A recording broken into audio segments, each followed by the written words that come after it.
মানুষ চেনার সাধ্য আমার নেই। যতবারই চিনতে গিয়েছি ততবারই ভুল করেছি, বিশ্বাসকে সত্য ভেবে গিয়েছি, আর শেষে ফিরে পেয়েছি আঘাত। এই শহরে আমি কখনো মানুষকে বুঝে উঠতে পারিনি। মুখ আর মন যেন একই নয়, তা দেরিতে জেনেছি।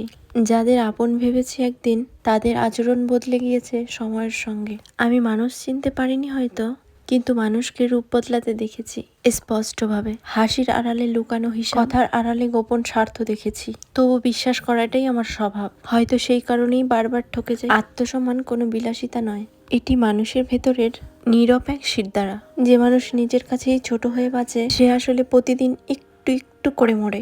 সবাইকে খুশি রাখতে গিয়ে নিজেকে হারিয়ে ফেলা কোনো মহত্ব নয়। কিছু দরজা নিজেই বন্ধ করে দিতে হয়, কারণ সবখানে দাঁড়িয়ে থাকাটা প্রাপ্য নয়। সেখান থেকে চলে আসাটাই তোমার সবচেয়ে বড় সাহসিকতার পরিচয়। ভাগ্য সত্যি এক অদ্ভুত খেলোয়াড়। কাউকে সে এমন ভাবে হাসায় যেন পৃথিবীর সব সুখ তার হাতের মুঠোয়, আবার কাউকে এমন ভাবে অপেক্ষায় রাখে যেন জীবনটা শুধু না পাওয়ার এক গল্প হয়ে থাকে। কেউ স্বপ্ন দেখে আর সঙ্গে সঙ্গেই তা পূরণ হয়ে যায়, আর কেউ একই স্বপ্ন বুকে নিয়ে বছর পর বছর নীরবে দীর্ঘশ্বাস গুনে যায়। তা জেনেও মানুষ বেঁচে থাকে, কারণ ভাগ্য যতই নির্মম হোক, আশা হারিয়ে ফেললে জীবনটাই থেমে যাবে। যে মানুষকে আপনি ঠকালে, হয়তো সে আপনাকে সে ক্ষমা করে দিল, কিন্তু তার দীর্ঘশ্বাস আর চোখের জল তা ভগবানের কাছে নালিশ হয়ে রয়ে গেল। আর সেই নালিশই একদিন আপনার হাসির আড়ালে অজানা শূন্যতা হয়ে ফিরে আসবে। তাই মানুষকে ঠকাবেন না। মানুষের হৃদয় ভেঙে কোনোদিনই সুখী হওয়া যায় না।